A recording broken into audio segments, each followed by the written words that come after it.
सभी को नमस्कार। कल हमने विजयादशमी, जिसे हम दशहरा बोलते हैं, उसका सेलिब्रेशन किया। पूरे देश में ये दशहरे का फेस्टिवल सेलिब्रेट किया जाता है। हमारे भारतीय जहां जहां भी हैं, वो उस देश में ये सेलिब्रेशन बड़े ही उत्साह से करते हैं। विजयादशमी, विजय यानी विक्ट्री, विजय। दशमी यानी 10वें दिन। 10वें दिन हमारे जो देवता है, उन्हें जो विजय मिला था, वो सेलिब्रेट करने के लिए हम ये फेस्टिवल आयोजित करते हैं।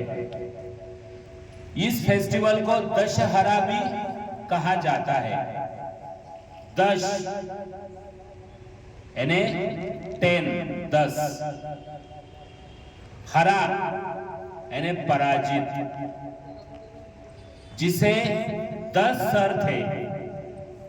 ऐसे रावण का पराजय प्रभु रामचंद्र जी ने किया था, इसीलिए उसे दशहरा भी कहा जाता है। यह आध्यात्मिक और सांस्कृतिक महत्व इस फेस्टिवल को है। हजारों साल से हमारे पूर्वज ये फेस्टिवल सेलिब्रेट करते आ रहे हैं और करते आएंगे। इसी दिन मां दुर्गा ने महिषासुर नामक राक्षस का संहार किया था। ब्रह्मा, विष्णु, महेश, ये सब देव उस राक्षस से परेशान थे। देवी को प्रकट होना पड़ा। 9 दिन ये युद्ध चला और 10वें दिन मां दुर्गा ने महिषासुर का संहार किया, उसका वध किया और सब देव, सब लोगों को, मानव सभी को उससे अत्याचारों से मुक्ति दी। इसलिए हम नवरात्रि देवी मां का पूजन करते हैं। 9 दिन उसका पूजन करते हैं और 10वें दिन वो उत्साह का हम सेलिब्रेशन करते हैं।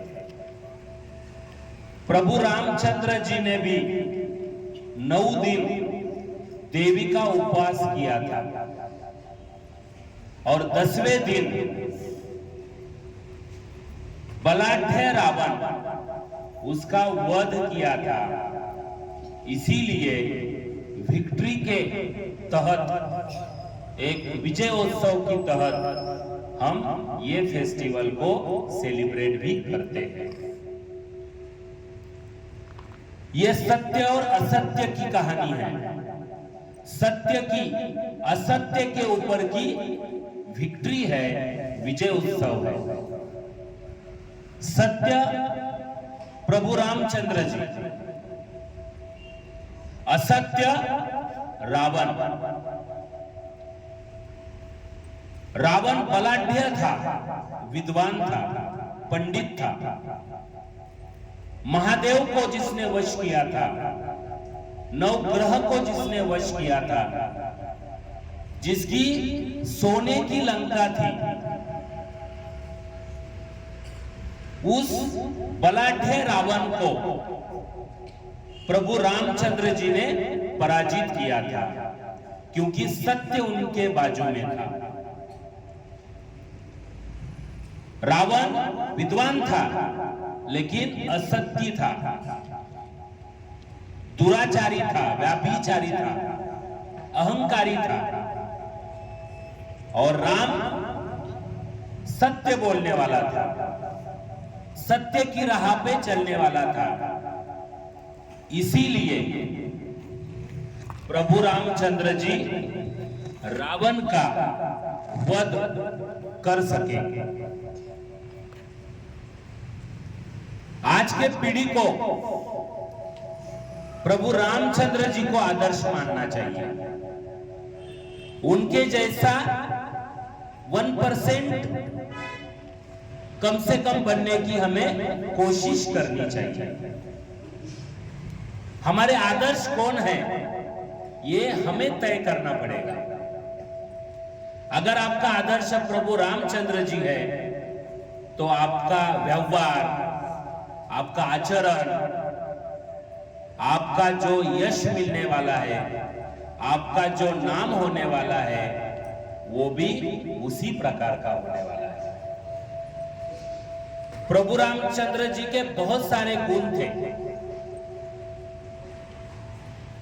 मात्र पित्र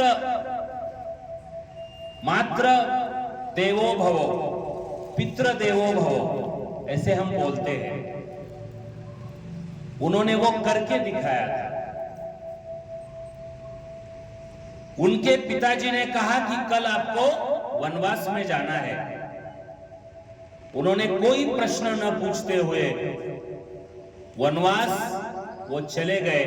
14 साल वनवास उन्होंने भोगा, क्योंकि उनका यह मानना था कर्मण्येवाधिका वस्तु मां फलेशी कदाचित। कर्म करते जाना चाहिए। मुझे कर्म क्या मिला है? मेरे पिताजी ने 14 साल का मुझे वनवास दिया है।